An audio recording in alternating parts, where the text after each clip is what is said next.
Alrighty, welcome to the sixth edition of Beyond Combat, the show that brings together mixed martial arts and the outside world. My name is Nick Baldwin, and joining me on this very special edition of the show, we're 3 weeks out. We've been on a bit of layoff, and I'm joined by my good friend from MMA Matey. He's a video contributor over there, technically my SB Nation colleague as well. It is Flyin Brian J, aka Brian Jeffries. Brian, it's been a minute. How's it going? I'm really well. Thanks a lot for having me on the show, man. I'm excited to talk about something that's not mixed martial arts for a change. I'm pretty sure every time we've done a podcast, I know for a fact because I can't think of anything else we've talked about. It's always been MMA. We've done a bunch of podcasts together, whether it's you on the MMA Circus, you on Before the Battle, me on your shows, your many shows, Fight Nerds, etc.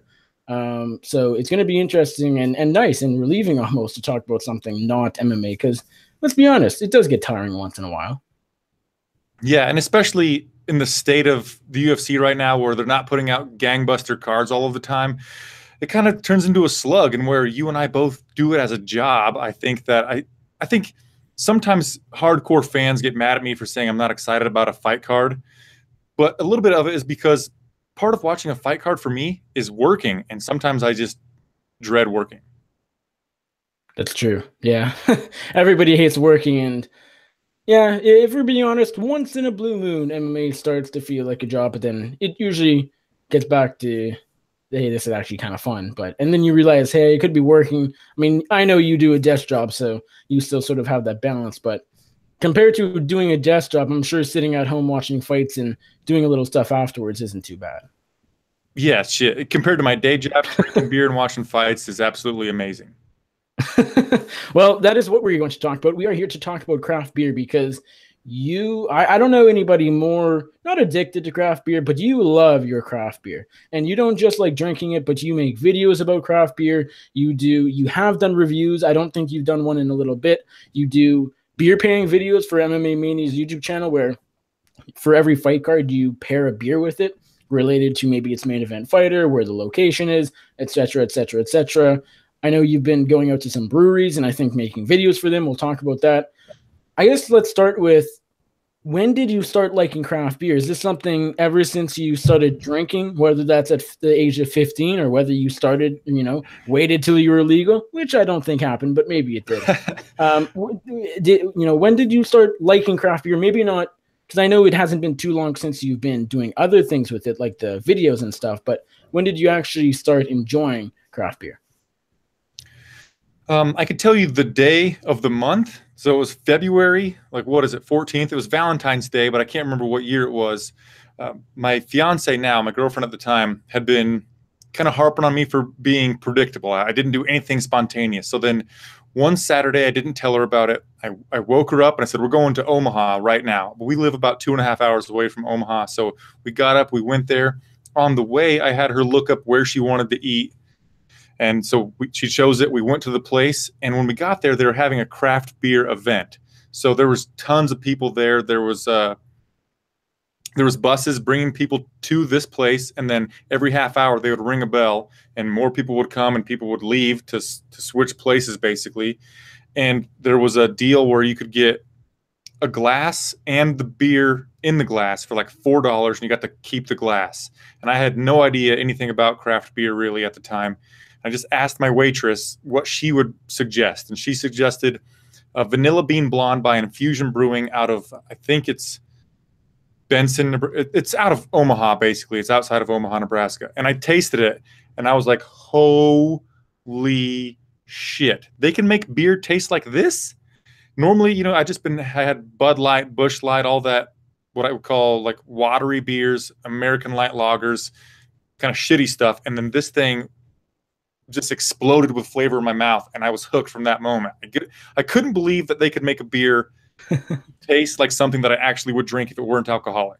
So as far as, I know you don't know exactly what year, but are we talking like 2 years ago, 5 years ago? Like when approximately? Do you know at all? I saw a Facebook memory earlier today that said that it was either 4 or 5 years ago. Okay. So somewhere in that time frame. So it hasn't been that long. It's not like you've been drinking craft beer since you were my age. No, definitely not. When I was your age, I was drinking Bud Light.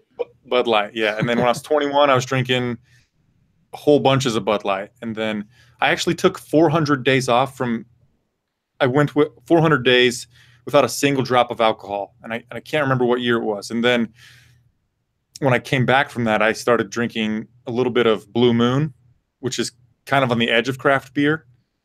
And then that kind of sprung me toward that story I just told. When was the last time, just out of curiosity, that you had one of the non-craft beers, like a regular Bud Light or anything? One of those beer that now, don't you say those taste like urine now or something? I think well, they lack flavor. They're cheap. They taste cheap to me. Their flavor isn't there. Like a lot of craft beers, I wouldn't describe it as full bodied, but they're more robust in their flavor profile. One thing that American light lagers do is they brew them in such a way where they try to minimize flavor and mouthfeel so that people just can crush them and drink a whole bunch of them. But the last time was Christmas Eve, because most of my family drinks quite a bit. And when we get together on family events, we drink. And I brought some of my homebrewed beer and kind of passed it around. And then I left myself without anything to drink. So then I had to drink their Busch Light. And that was just Christmas, right? Yep, just like a month or so ago.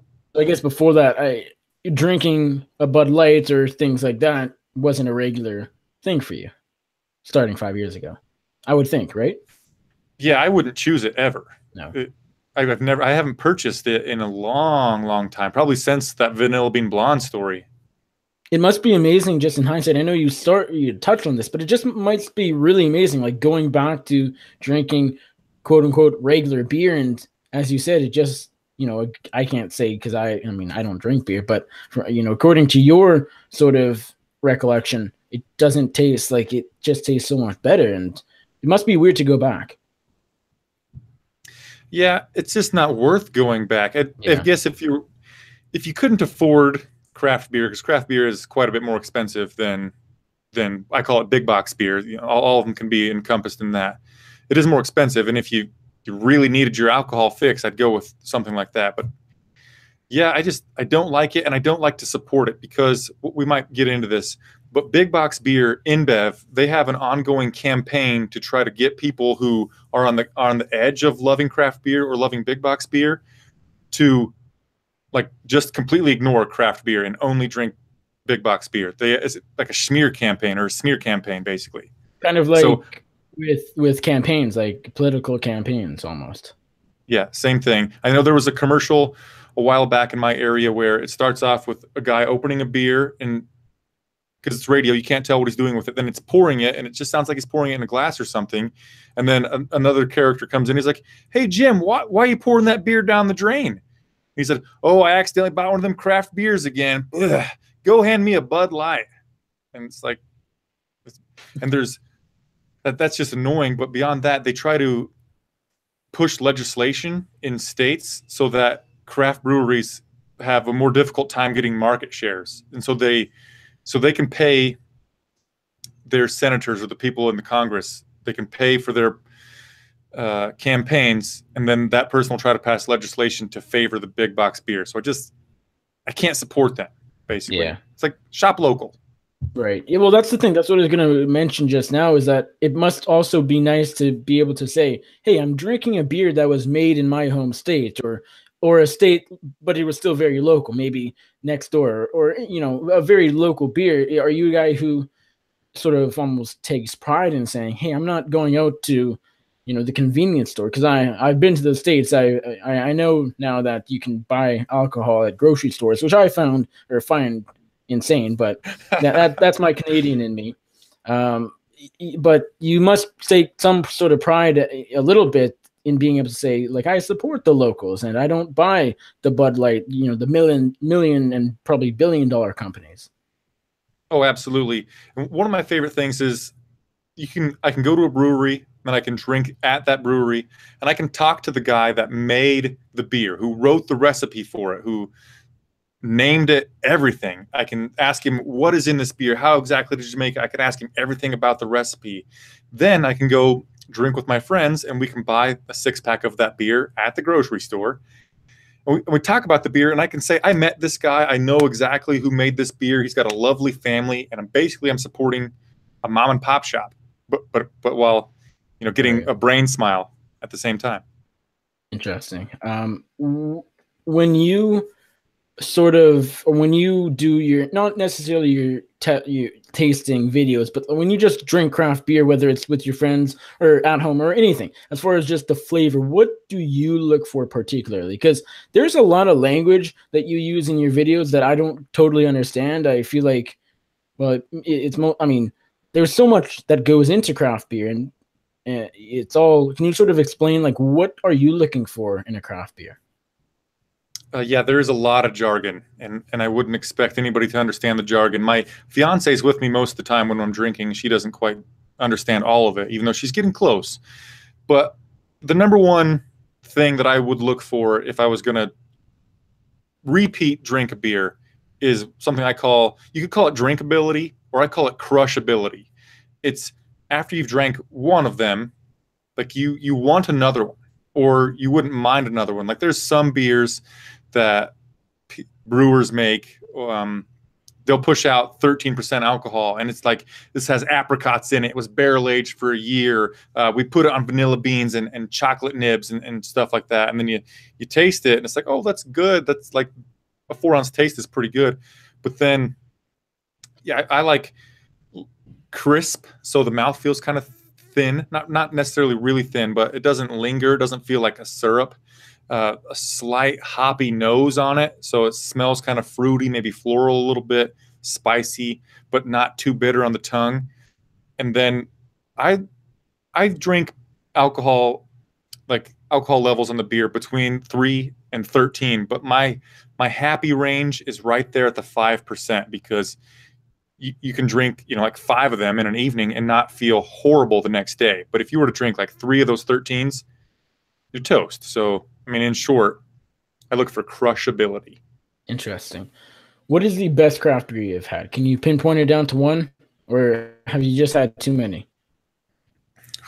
I think on Untapped, I've checked in with only like 400 different beers, and I've gave a handful 5 out of 5 stars. But if I could name like the most crushable beer that had everything that I just described, it is Spare Rib by Coop Ale Works out of, I think it's Oklahoma City, Oklahoma. I'd have to check exactly where it's from, but it's Coop Ale Works. And it actually gets a low rating on Rate Beer and Beer Advocate and everything, but it's right in my wheelhouse. It's not too malty. It smells phenomenal. And it's like 4% alcohol by volume, so you could drink a bunch of them. And then we'll get into it, I know, but I prefer my homebrewed beer because I can make it specifically for me.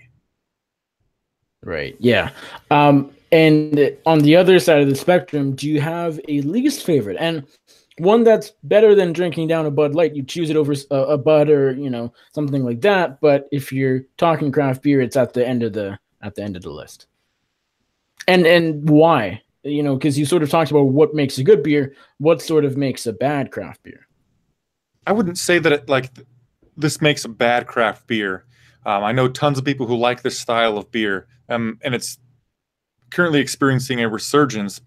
It's a brown ale. I'll just talk in generalities with the style. I'm not a fan of brown ales. A lot of times they have a chocolate malt in them, and they have a weird, like, the chocolate malt doesn't taste like chocolate at all to me. And then there's like a roasty kind of malt flavor that isn't quite creamy. It isn't chocolatey like a stout. It's got some bitterness. I hate brown ales. Maybe I haven't met the right one yet, but I'm really, really not a fan of brown ales. And I don't want to throw them under the bus, but there's a local brewery who uses some roasted malts in an IPA, which roasted malts and hops don't really jive. And I hate it. I hate it. I hate it. I hate it. I hate it. But I won't say what it is. But because Right. Maybe they will listen to this, and then I'll go in there sometime and they'll spit in my beer. Maybe. Don't go back there.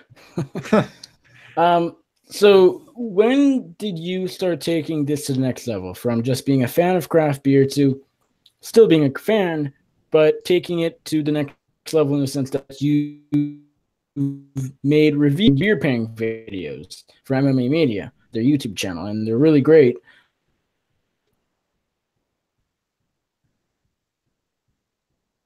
craft beer sort of with, I was to say, where you're going to draw beer fans, you're going to draw MMA fans, and oftentimes those go sort of hand in hand.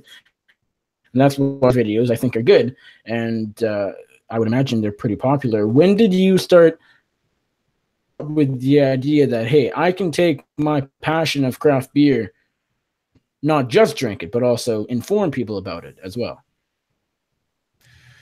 Well, we were talking about this before we started doing the podcast a little bit, but once I started working for MMA Mania, I kind of was neglecting my own YouTube channel, and I kind of didn't like that because not all my fans, you know, I thought I gained a little bit of a viewership. They didn't all come over to MMA Mania with me.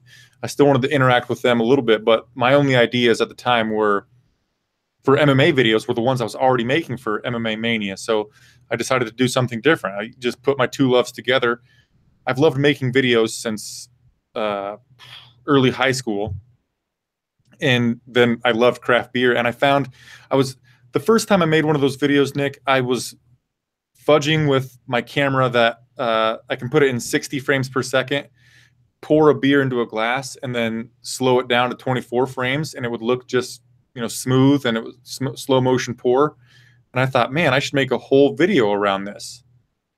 And then there's a guy on YouTube his name's Greg's Beer Reviews. I watched him a few times, and it seemed like his setup was kind of low budget, but he has shitloads of followers. And I thought, this is how I started in YouTube at all, was I thought, if that guy can do it, so can I. Yeah. I think that's the sort of message a lot of people need, whether they're contemplating starting YouTubing or are already doing it. You don't need tons and tons of money to make videos, and whether or not that success will be there, it really depends on your content level and how good you are at it. But you don't need that much money to YouTube. No, and you don't need a high level of production value. You don't even need to be that great at it at the beginning. One of the things at the beginning of making videos that I think a lot of people don't stick with it. They need consistency. They need to keep that drive. At the very beginning of me making videos on my YouTube channel, my first one, MMA, you know, I'd get like 10 to 20 views per video. It would take me longer to make the damn video and people ended up watching it in total. So persistence is key. Yeah. Yeah, that goes for anything. That goes, I mean, especially YouTube, because you have the clicks, and oftentimes, I mean, starting out with anything, whether you're writing, you're podcasting, you're making videos, it's going to take you're going to have to work hard. It's going to take you a long time, and you're not going to find that sort of the outcome you're initially sort of hoping for or maybe expecting, but it will come. You just got to stick with it. So with these beer pairing videos, how did you actually come up with that idea? Because I would imagine it kind of, you just all of a sudden thought about it. You're like, hey, I love MMA, I love craft beer. Now let's put them directly like linked. Actually, it was Vox Media, who owns SB Nation and everything. The lady, I forget her name, that is in charge of the video department, sent out a little notice that she wanted unique video. It was like a little contest. She said, like, the most unique video that she liked, she would pay them to make it an all the time video. And Tommy, who is like the manager of MMA Mania, sent me that. He said, hey, maybe you could do something with beer and MMA, because I was already doing that. I was doing those I was doing the reviews. Yeah. And Tommy was like, hey, if you have the spare time to make those videos, why don't you just do more videos for Mania and we'll just pay you more? And then this came along and he said, why, this would be great for you, that you could bring back your beer that you were making and you could tie it in with MMA. And I said, great. But he said, pair them together, and bam, there it is. I made a beer pairing for MMA. I sent him, like, I just typed out a script. He said, looks great, put it into video form. And I sent him the first one, and I think it was Hop Slam, and it was for Stipe versus Overeem, I think. That doesn't sound quite right. It was Stipe versus maybe Werdum. Anywho, and he, like, the lady loved it, and she said, okay, we'll give you more money, and you have to do this every week. Like, fuck yeah, let's do that. Because at the time you had just been doing the breakdowns, right? Yep, I was doing my only requirements were a preview video for every main event and title fight, and then the 2 live videos that I do on their Right. Facebook page every week. Yeah. Okay. Back to craft beer. I don't like to talk about MMA on the show because, as I said as before we started, we talk about MMA too much. So it's already started to come in, but as it has to uh, combine a little bit. Are you happy with how that the videos are going? I know you haven't been doing the reviews unless I looked at your channel. I don't think I've seen one lately. Am I accurate or am I wrong? I haven't done a review in a long time. The videos are going okay. I don't get huge amounts of views on YouTube, which kind of sucks because they do take me some time to make, and I have to pay for the beer to put in the video. Of course, I get to drink it afterward, but still, there's that cost there. And on Facebook, um, they've been getting okay views, but I'm shocked to find that a lot of people hate them. They are on Mania's Facebook page for MMA, and they don't want anything else. They don't want to talk about beer ever. And so multiple times people have commented like, if you keep making these, I'm unsubscribing. And I say, toodaloo. Wow. So the beer reviews though weren't for Mania, or am I wrong Right. on that? The reviews, yeah, no, I haven't. I was talking the beer pairings for Mania Oh, people. okay. So some people were angry about that. Yeah, the people on MMA Mania's Facebook page were upset about the beer pairing videos, but the beer reviews are one reason We're why. never, yeah. Yeah, the reviews are one reason why I have 2 local breweries talking to me about making videos specifically for their brewery. It must be cool to not just you're finding success making these videos, whether it's the beer pairings or in the past reviews, but now you're having breweries reach out to you. Like, how is that? Did you ever expect like it would get this far? And I know you're still getting farther, and you're probably not even where you want to be eventually, but you're having local companies, reach out to you. And I remember seeing that company reach out to you via Twitter. This was months ago, and want to send you like a free sample to review. Like, people, I think, are recognizing you as a guy who not just loves craft beer, but has sort of that platform to promote it as well. Yeah, when I got that care package from Summit Brewing, I was honestly blown away. I couldn't believe that somebody wanted to give me free beer so they could hear me talk about it. That was amazing. And then when I got hit up by that brewery, I'm friends with the owner on Facebook just because I'm kind of a fanboy of craft beer, but I posted one of my beer pairing videos, and he messaged me and asked if I made that video. I'm like, yes, every part of that video, I made it except for the beer that's in the video. And he said, how much would you charge me to make some of those videos for me? And I was like, holy shit. I can't believe it. Like, I'm fanboy for him as a brewer, and then he wants to, I get to use my 2 passions together and get paid for it. That was, I went out to celebrate, of course. With a couple craft beers, of course. With the Summit, is Summit Brewing one of the 2 companies now you're working with, sort of off and on?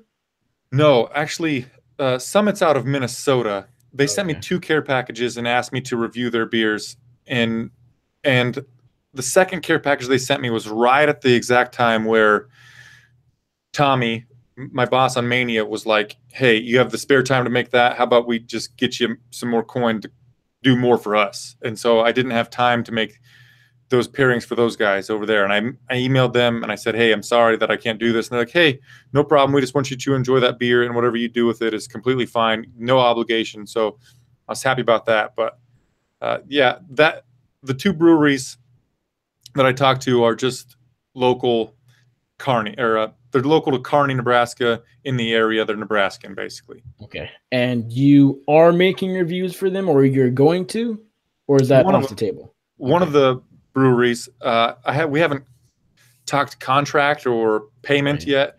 I Sure. told him that I would make the first video like completely done and give it to him, and then he could tell me how much he wanted to pay for them, because I honestly have no idea where to gauge what my worth is, and instead of like disrespect him and then him not want to work with me anymore, because this isn't my profession, it's a part-time thing. I thought that would be the best way to do it. And then if he offers more than I'm thinking in my mind, then we're good to go. Cool. So you started a while back now, considering we're in early 2018. It's been a bit since you started making your own. You went out and bought some craft beer for a while, for a couple of years, and then you said, "Hey, if I love it so much, let's figure out how to make it." How did that process work out? How did you? I would imagine you sort of just went online, started reading how to make craft beer, and eventually you sort of learned how and went from there. Is that sort of the story? Sort of. So I think it was December of 2015, because that's when I graduated college. I was just drinking with my best friend and my fiance and his wife. And what I did that night was I took 4 big box beers and we did a tasting to see if you could tell the difference between those 4. And so we had drank quite a bit and we started talking about the possibility of making our own beer. Like, my friend had no idea anything about craft beer. He asked me how it was made, and I was telling him how I thought it was made. And while we were chatting, my best friend's wife just got online and bought us a kit. And she's like, "Well, you guys are going to try it next Saturday because I just bought this kit."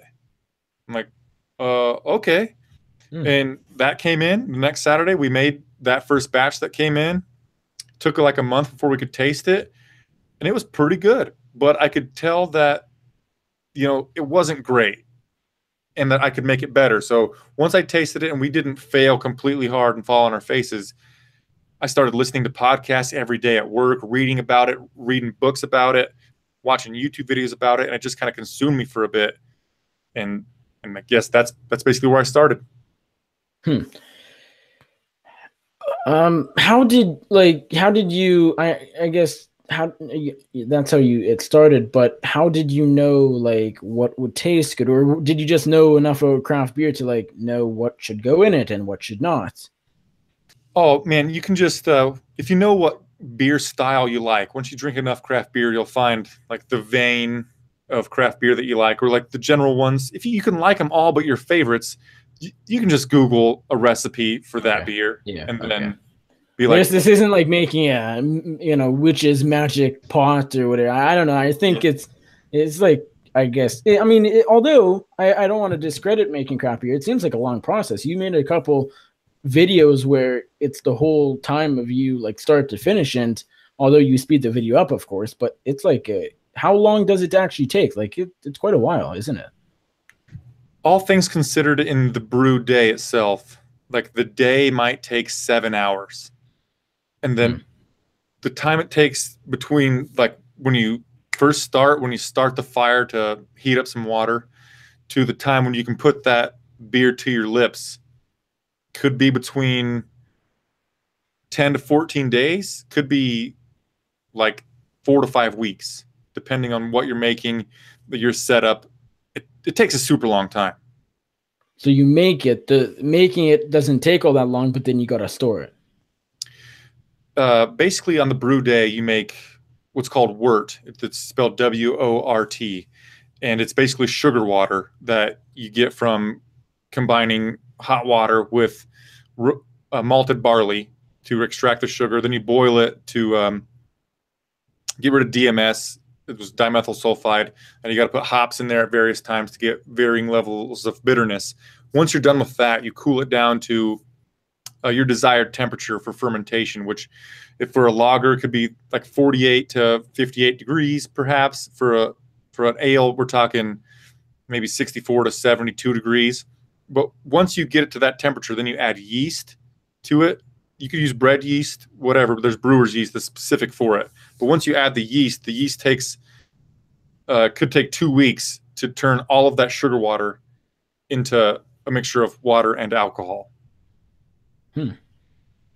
And then you store it for a while, usually, sometimes.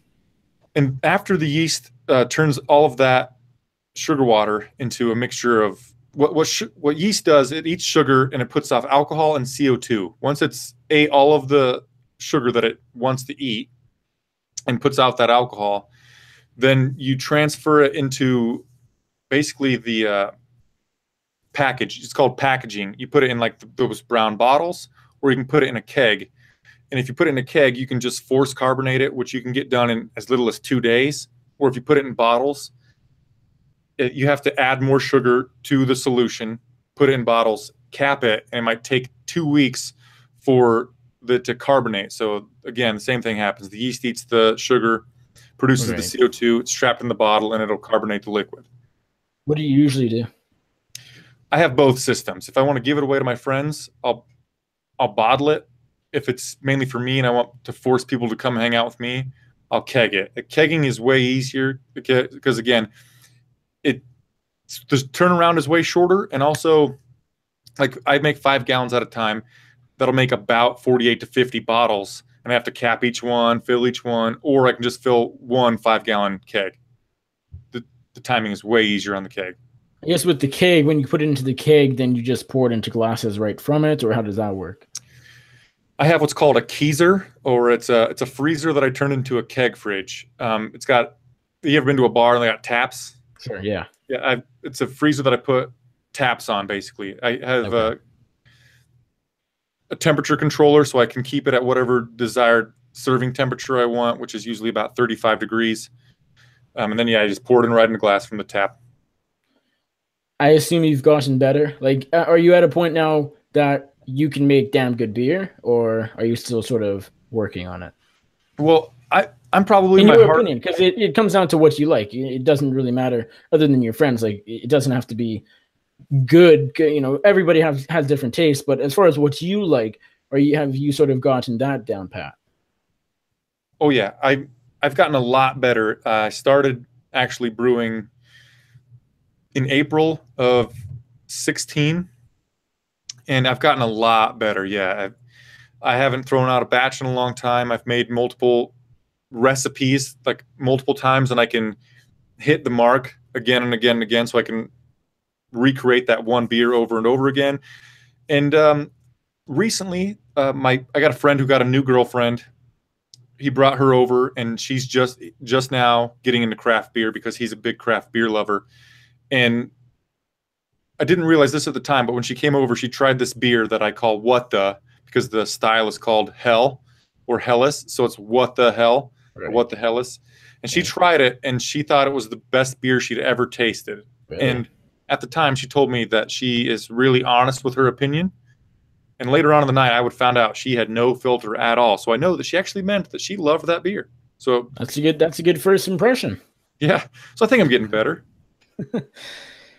Do you ever sell it? Like, do you ever see yourself? I mean, you'd have to get a license, I guess, to sell alcohol, but like, can you go that far, do you think? Or is this just going to stay sort of making beer for yourself and for people that you know? The dream is to get good enough that the recreatability of the beers I could get down pat. And so I could, the dream is to own a tap room.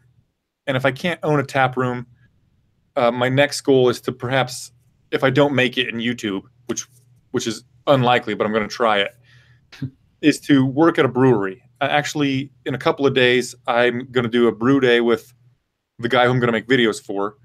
I wrote a recipe for a beer that he and I are going to brew at his brewery, so that if it's good, he can actually tap it legally at his tap house or his pub. Wow. Yeah, so like, fingers crossed it turns out really good, so that it could be a recurring beer for his tap room. And then that's where it jumps off for me. When you say the dream is to own a tap room, is that just basically owning a bar? Yeah, basically, except for like tap rooms or tap houses are way more casual than bars, in my opinion. And that might not be everybody's experience, but ordinarily, like, I live in a college town, and there are bars that's basically, it is a party on a Friday. Sure. But it's almost like a restaurant, but more for beer than anything. Right. Yep. Okay. It's more casual. It doesn't get as loud. You're just hanging out, and you have a wide variety of beer at your disposal. A couple of weeks ago, you were doing something at a brewery, and I know that because I think I asked you to do the MMA circus with me on short notice, and you said you couldn't. You were busy that whole week doing something related to craft beer. I don't remember what exactly it was. What was happening a couple of weeks back? Oh, it's the same thing, man. The guy from the brewery who I'm going to make videos for, I met up with him a couple of times so we could kind of get to know each other so that I could drink some of his beer. And that's basically it. That's all I was doing. Can't complain about a week of drinking beer, right? Well, one of the things, like one of the best parts about making videos for this guy is in order to make the videos, I have to have the beer. And like the first one that I did, I bought it from the store. And I just figured I'll buy it and I'll write it off my taxes. And then I showed him it and he said, "Hey, did you buy that?" I'm like, "Yeah." He's like, "Man, don't buy it. Just go to the tap room and just snag up what you need to make the video." And I was like, "So you're telling me I show up and just take your beer for free?" He said, "Oh yeah. Whatever you need to make the video work." Fuck yeah, free beer. Do they have bottles, or with it being called a tap house, is it just on like how? I guess you would take away bottles, right? Well, at a lot of places, if they don't package in bottles or cans, you can take what's called growlers. They're half-gallon jugs that are glass and brown, and you can clean them and refill them. But this brewery distributes wider than Nebraska. I don't know what their whole footprint is, but they distribute outside of Nebraska, and they have cans. Okay. So I just went up, pick a 6-pack up. Right. I always like when you did your beer reviews. I think it always looked the best with the bottles. Like your setup was great. You had the barrel, you had the bottle, the glass. It was down pat. You got to get back into the reviews if you can, if you have the time. The video I'm making for this brewery is very similar to those, except for it's not a review, it's a description. So I'm not gonna like say an opinion. It's basically on it. Instead of being a journalist, you're the PR person almost. Pretty much. Yep. Yeah, I think that's a good way to describe it. You're the PR person for the brewery, not if you don't love it, you're not going to say that. Pretty much, yeah. And in fact, what I'm doing is I'm writing like a description of the beer and sending it to him for his okay. And the last time I sent him one, I put something in that wasn't a great descriptor, and he said, "Yeah, cut that out. That could not be good." Really? What was it? Do you want to say or no? I just said that it had like a surprisingly dry mouthfeel for the style. And he said that it comes from an astringency.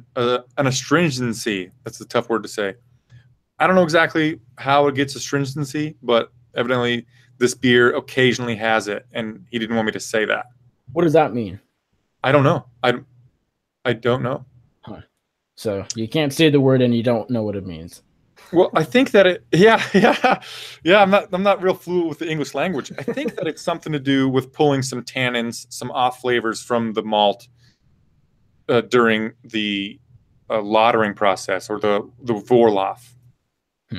Okay. And if you, not when, because it's not a given, but if you go on to accomplish the dream of owning that tap house, would you be the brewmaster, or how would that work? Like, oh yeah, yep, that's the goal. Okay. I just think, like right now, I work for a small government office, which I probably shouldn't say that, but anyway, and it's not fun to tell people where you work. And I think that it would be amazing, like you meet somebody new, one of the first questions they always ask you is, "What do you do for a living?" And you could say, it's a lot more fun to say, "Oh, I make beer for a living," than I sit at a desk for 8 hours a day. Right. Yeah. I'm a brewmaster, and they're like, their eyes would light up and they'd have tons of questions and I could talk about it for hours. It was funny. I was in a fairly small town in Ontario, so it's about 2.5 hours from Winnipeg, and I actually went there in August for a amateur Muay Thai card. I didn't cover it. I was just there as a fan. I figured it's like 2 hours away. Why not go down and enjoy some fights? And I think that day we ate at what was called a brew house. It's basically a restaurant that serves craft beer, and we were sitting right by the whole area, which is super cool. That I don't know if all tap houses, as you call them, would have sort of the area where you can see, but this one did. In most, can you like see the area where the beer's actually made, like the huge barrels and stuff, or is that if it's not just like through the windows next to where you're sitting, right, you could always just ask them to see it. Okay. So what I was going to say is that we saw the brewmaster go in and out quite a few times and do whatever he was doing, stir it or who knows. And the guy had the biggest spiky mohawk ever. He I don't know. He looked like someone from The Hobbit or something. And I just can't get that vision out of my head now. Every brewmaster Looks looks like like that guy. looks like that guy. You need if you become a brewmaster, you have to get the huge mohawk, and yeah, I think that's the new thing for all brewmasters. I just wanted to throw that out there. I want to get well. I bought these shirts. They're made by Dickies. They're like Dickies work shirts. They're ultra plain. They have two pockets, kind of like this one, but like more plain. And they're like a canvasy type of feel. A lot of brewers around here wear that type of thing, and I bought those so that I could look like a brewer a little bit. Super Now lame. you just need to grow out the hair, and then you're set. I don't know about that, but maybe. Yeah, maybe not. The whole process of between mohawk and now wouldn't be so great.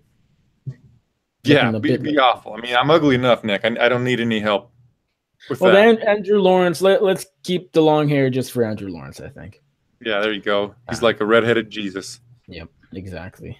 He shaved his beard a couple months ago, and it was not good. He needs the beard back. But anyways, no enough about Andrew Lawrence. Do you think there's a possibility in the future? Because if you accomplish all your goals, you're doing a lot of stuff. You're doing YouTube videos, some about beer, some about MMA. You know, at least as a part-time, or I know it's a side gig right now, but even more so, like making more money, where it's like literally maybe 50% of your income, and then also being like the brewmaster, owning a tap house, etc. Do you think you can do both, or is it sort of just one or the other? Who honestly, man, I know we're looking into the future, and yeah, I'd way rather make money making beer and videos about beer than to do anything with MMA. And right. But even if forget the MMA videos, would you still do the videos about beer and making at your own? oh hell yeah, because you could turn it into like a vlog. Vlogs, in order to be successful, you need a niche. And I think that I highly doubt there's like an avid daily vlogger about making craft beer. Probably not. That's actually, I was going to bring that up just as a suggestion. I don't know if you put them on YouTube. I think you did. Maybe it was just a Facebook Live thing, but I remember the couple of videos you made of the whole brew day and step by step. I enjoyed that because it gave insight that not anybody would really know about unless you make craft beer yourself or just are some expert. Yeah. I think that's something that could actually, I know the reviews, they should be popular as well, and the beer pairings as well. But I think the insight is key, especially as a guy we talked off air, and it's like it's tough making it big on YouTube. I think that the whole brew day sort of start to finish is so unique where it's almost hard not to make it big with that.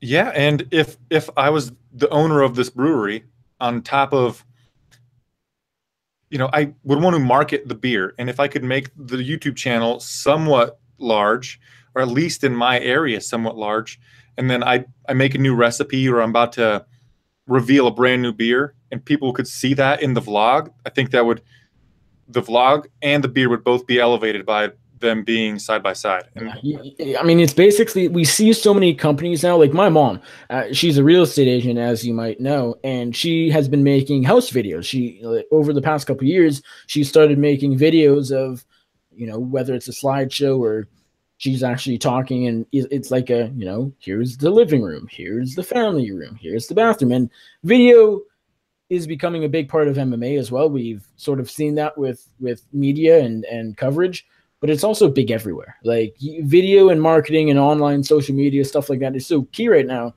It's so popular, and it's sort of the next thing businesses are looking at. You sort of have the skills to have a very successful a brewery or a tap house, because you can make the beer and you can also market it. You basically make the beer and then you make these description videos or the vlogs or something like that. You sort of have every base covered in a way.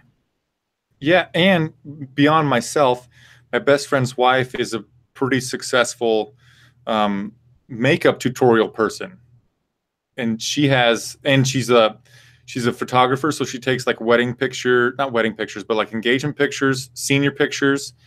She does makeup tutorials, and so I would partner with my best friend to do this tap house. So I would You can have look pretty at it too.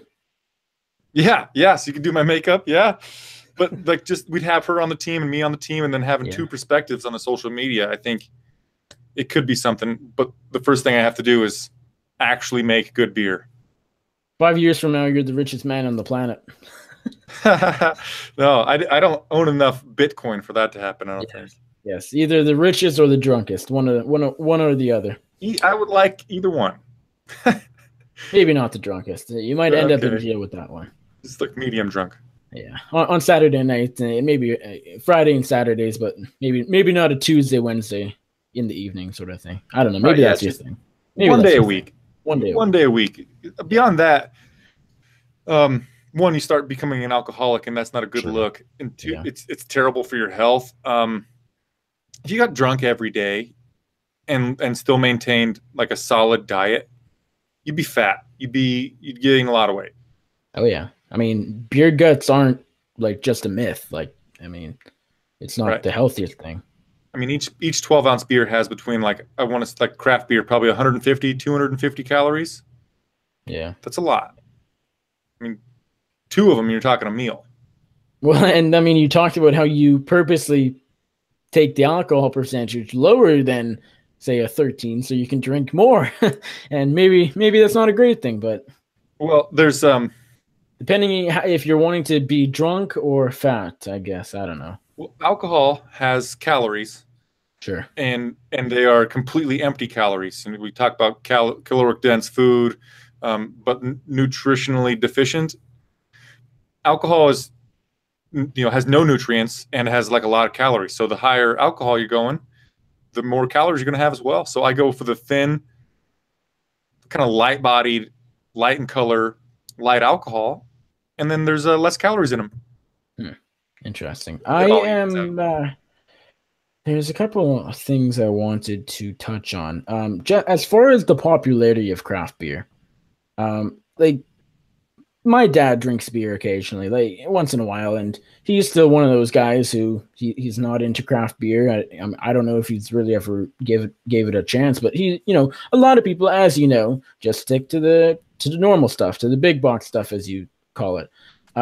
What are your thoughts on the rise of craft beer? Because it does seem to be on the rise. I mean, I think that's very fair to say. I think it's getting quite popular. Like there are more breweries around, whether it's here in Winnipeg, whether it's where you live, whether it's anywhere really in North America, around the world, probably too.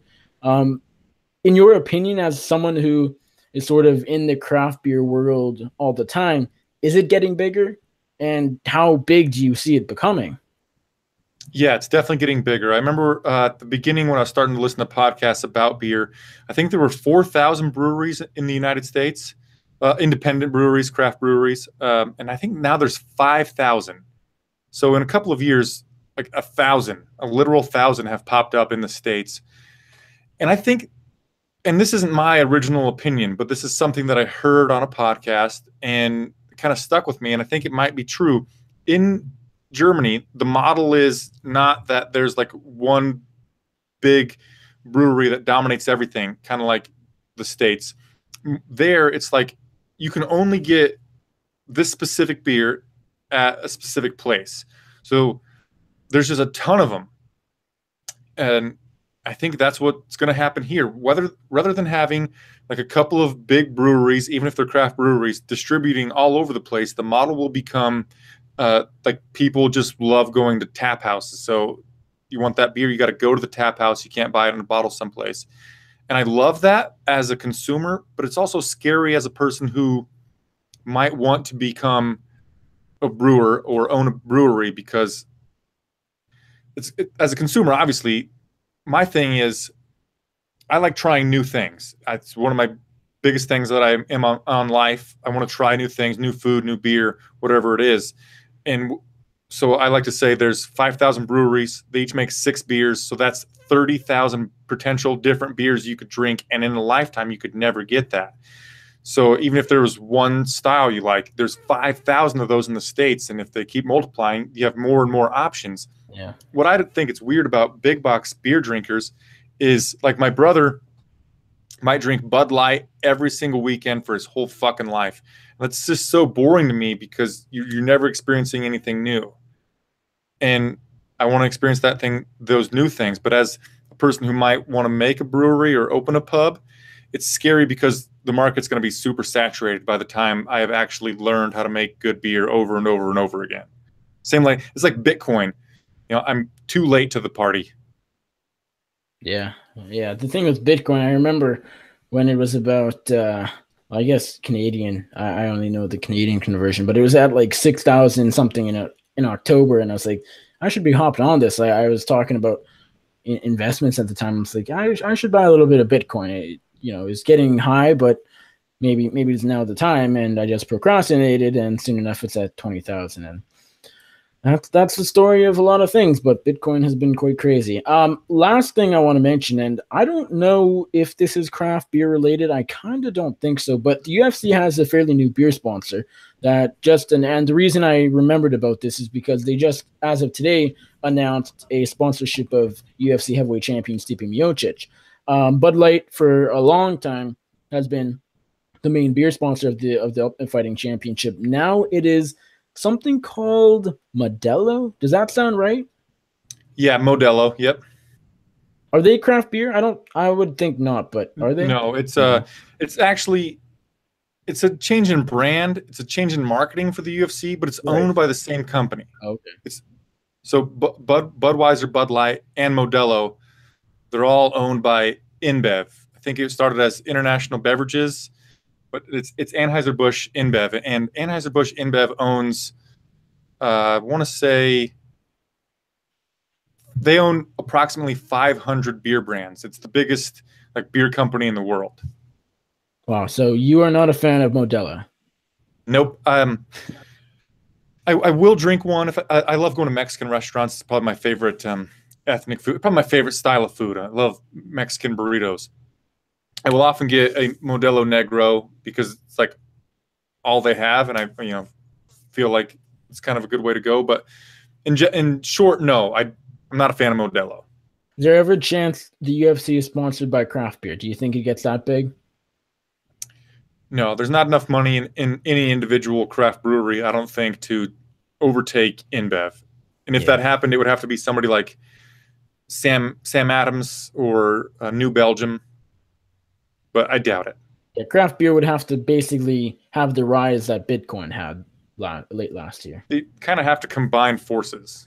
Yeah. And I don't see that happening. And beer that is big box beer, as you call it, is just too big. It's worldwide. People drink it, regularly. The average person drinks it. So many people are aware of it, and it's just so much more. It has so much more publicity than craft beer, and so yeah, I would have to agree. Of course, you know a lot more about beer in general than I do, but I mean, if a craft beer company ever sponsored like the UFC or a large organization, it's going to be in a long time.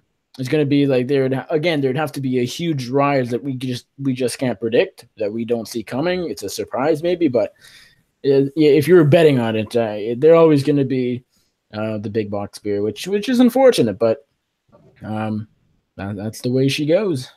Well, I guess there's room for everything. There's room for everybody. Sure. It's just that I chose a different path.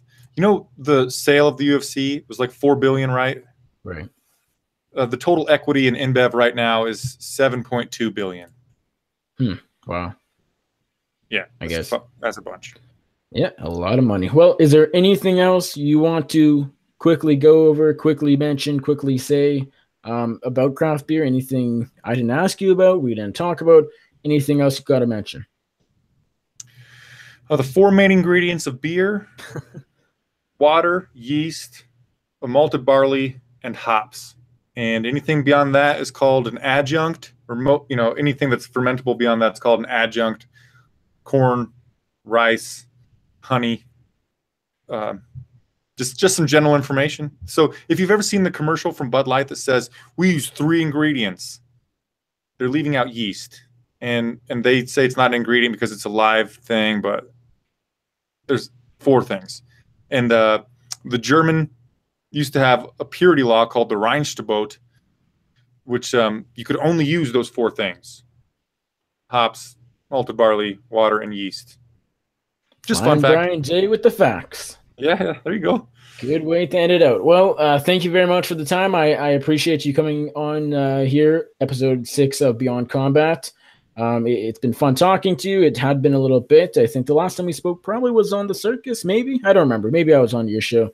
It had been a little while. I know you're busy, as you said. Your girlfriend, now fiance, you have a wedding coming up, so congratulations on that. Thank you, sir. Let everybody know where they can find you. I would assume anybody listening probably already follows you on Twitter and Facebook and wherever else they can find you, YouTube, of course. But if they don't, if there's a couple of people who aren't, I don't know, I guess familiar with you or on the FPJ hype train yet, let them know where they can find you. Twitter, Instagram, Twitch, Tumblr, YouTube, all at Flyin Brian J. It's flying without the G, Brian with an I, J. On Facebook, it's Flyin Brian Show. It's complicated, but back in 2006, when I first made my Facebook page, I used Flyin Brian J as my shortened URL, and now it's unchangeable. So I can't give my own URL to myself, which is nuts. So yeah, I'm going to try streaming some video games once a week. I'm going to start doing the vlog on my at Flyin Brian J on YouTube, probably at least once a week. Twitter, freaking daily. Yeah, everywhere. Thanks for having me on, Nicholas. I wish you the best of luck with the show. It was a lot of fun. Thank you. I appreciate it. As I said, it's a new show. It's been around for only a couple months, and it's fun because I don't talk about things that are not MMA related on a podcast too often. So I know I sort of had talked to you about, the idea of this probably over a year ago. And so I'm happy that I finally got, started it and stopped procrastinating and moved on from the circus a little bit. But yeah, it's fun. And you guys can find me on the Twitter at Nick Baldwin MMA. You can find me on Instagram at Nick Baldwin MMA as well. Feel free to try and add me on Facebook, but unless I recognize you, I'll probably just click the decline. That's pretty much it. The MMA Circus, my other podcast, and Before the Battle on this YouTube channel. One is exclusive, one is not. The MMA Circus you can find just about anywhere. You can find a podcast, iTunes, Stitcher, SoundCloud, Google Play, things like that. And then also on bloodyelbow.com. And Before the Battle with Jed Meshew and Wesley Riddle, we preview each and every UFC card. Last night, I talked to only Jed. West was unavailable last night. We previewed this Sunday's UFC Fight Night 124, Jeremy Stevens versus Doo Ho Choi. That is here on this YouTube channel. Go give this video a thumbs up down right there. I would really appreciate it. Go subscribe to the channel if you haven't already, and feel free to comment any comments, any suggestions, any things you dislike, like, anything. Feel free to voice your opinion about Beyond Combat, about me, about Brian, about anything, and I'll probably respond to you. So thank you all for watching. We appreciate it. And with that, we're out.